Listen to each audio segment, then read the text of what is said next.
Hello, my name is Jørn. I'm from a small town called Studievalg from the southern part of Zealand.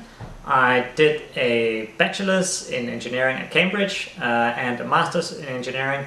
So in the UK it's 4 years to get both the bachelor's and the master's.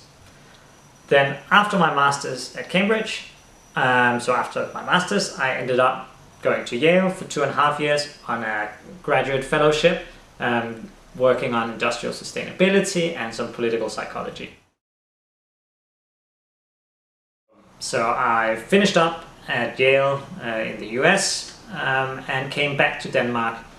Doing that, while I was in the US, I had gotten an American girlfriend, which I still have, and she was going to Portugal to do her fieldwork. She's an ethnomusicologist, so she had to do some ethnography work in Lisbon. I was looking for either a job that I could get in Lisbon or that's something I could do remotely from Lisbon. So coming home and sort of doing a pit stop in Copenhagen, I caught up with an old friend from my bachelor's. He was a computer scientist who studied at Cambridge while I was doing engineering there.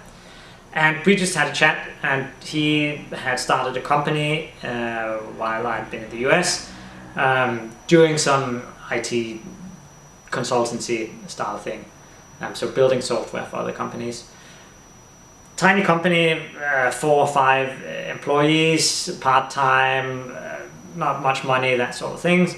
So basically said we could use you and we can make whatever arrangement that worked for you. In my case, it was actually doing it remotely, so I would work from my laptop in Lisbon. So then I pit stopped in Denmark, got working with my friend Jeppe, then flew to Lisbon where I lived for 8 months with my girlfriend, and then came back to Copenhagen after that.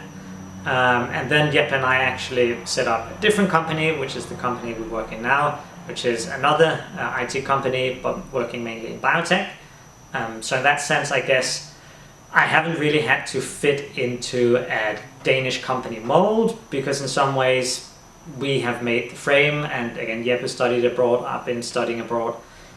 So, I haven't had issues with translating my American and English grades or having to justify why my education is worthwhile, because it was basically on the context. But I guess the relevance, or the thing that is relevant in this context, is that it was an old college friend that we started this company with and that I started working with in the first place. Most definitely not. So there was no grand plan.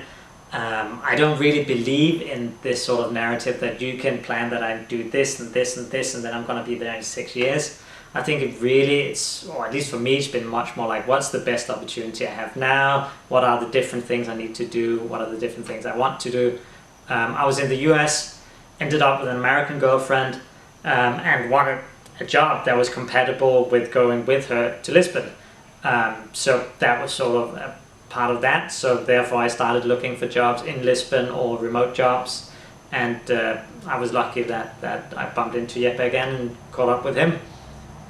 So no, there was no plan about going to Denmark. It's very much been, let's see where the opportunities are. And of course there are many things that pull you back to Denmark. Like I have my whole family here, I have a lot of friends here. So I definitely want to spend a bit of time in Denmark, but I didn't know whether it was going to be now or in 2 years or that sort of thing. First of all, I've never tried studying in Denmark, so in some sense my answer is not the greatest. My intuition, nevertheless, and my impression is that I think, at least in the UK and the US, there is much more of a sense that you can study a lot of things and you can do a lot of things. Whereas in Denmark, it's like you're an engineer, maybe you can do engineering sales. Whereas in the US, you study ancient history and you can do anything as long as you've done your studies well, and as long as you're a good thinker, then you can do whatever you want to. So I think that's sort of an attitude that you get exposed to, and that of course you can choose to adopt. And I think it's just more fun that way. So I think that's very useful. I think you get a network that is valuable. So I have a really valuable network. So when we start with our new company here and we have to go figure out who should our partners be, who should our customers be, it's very natural for me to pick up the phone and go to the US East Coast and start chasing down companies. I don't know whether that would be the case if I hadn't been there.